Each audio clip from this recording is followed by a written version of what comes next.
BJP के राष्ट्रीय महासचिव कैलाश विजयवर्गीय ने सीहोर के सुप्रसिद्ध कथावाचक पंडित प्रदीप मिश्रा की व्यासपीठ के सम्मान में खुलकर अपनी मुखरता दिखाई है और सीहोर में हुए घटनाक्रम के बाद अब विजयवर्गीय ने अफसरशाही को आईना दिखाने का भी काम किया। देखिए एमपी न्यूज की ये खास रिपोर्ट। पंडित प्रदीप मिश्रा के सम्मान में कैलाश विजयवर्गीय मैदान में। देश के टॉप 5 में से एक है कथावाचक पंडित प्रदीप मिश्रा।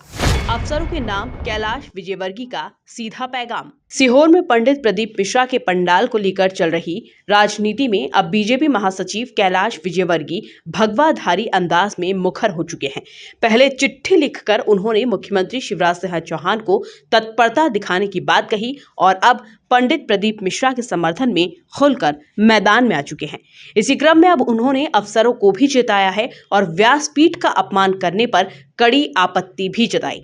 इसके साथ ही वो प्रशासन को नसीहत देते हुए भी नजर आ रहे हैं। जरूरी था। देखिए, मैं फिर इस बात को दोहरा रहा हूँ, व्यासपीठ हमारी परंपरा के अंदर बहुत उच्च स्थान रखती है। राजा भी उसके सामने शीश नवाता है और व्यासपीठ को आप अगर कह दोगे कथा बंद कर दो तो ये तो बिल्कुल बर्दाश्त नहीं की जा सकती। और इसलिए जो भी कुछ हुआ है वो एक दुर्घटना थी और उससे मैं समझता हूँ कि शायद नौकरशाही को भी अकल आ गई होगी अब। तो वो गए वहाँ पर और माफ़ी मांगकर भी आए और उन्होंने वहाँ पर भविष्य में इसकी पुनरावृत्ति नहीं होना चाहिए, ये बिल्कुल।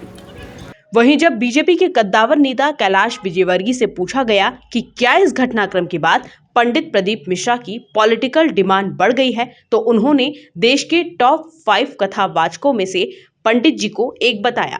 और पर अब उनके अनुभव, उनकी साधना, उसके कारण उनके जो कह सकते हैं कि एक आकर्षण उनका बढ़ा है, उनकी साधना का प्रताप। देखिए, जब साधु साधना करता है ना तो उसका दिव्य प्रभाव उसके व्यक्तित्व पर भी पड़ता है। तो साधना का अपना एक अलग प्रभाव है। तो उन्होंने साधना की। आज मैं कह सकता हूँ कि देश के 5 सर्वश्रेष्ठ कथाकार अगर हम ढूंढें उसमें से एक प्रदीप मिश्रा जी है, जो इतने माप पुलर हैं। वो कहीं पर भी जाते हैं, हजारों की संख्या में लोग आते हैं, महिलाएं तो विशेष कर आती है। अच्छा है कुछ नहीं, वो कोई नई बात नहीं कहते, जो शिव पुराण में है उसको ही वो बताते हैं कि भाई ये करो। जैसे रुद्राक्ष का क्या महत्व है, बिलपत्र का क्या महत्व है, बिलपत्र को किस प्रकार चढ़ाना चाहिए, उसका सेवन भी कर सकते हैं आप श्रद्धा के साथ। तो ये सब चीज़ें हैं, छोटी छोटी लोगों की बीमारियां दूर कर देते हैं, एकाग्रता लोगों की बढ़ाते हैं। तो वो उनका अनुभव है, उनके साधना का प्रभाव है कि वो लोगों में के जीवन में परिवर्तन ला रहे हैं। कुल मिलाकर विजयवर्गीय के ये बेबाक बोल अब पंडाल पॉलिटिक्स में नया मोड़ लेकर आए हैं और देखना लाजमी होगा कि किस तरह से सरकार अफसरशाही के मामले में कितनी मुस्तैदी दिखाती है। Bureau report, MP news, Indore.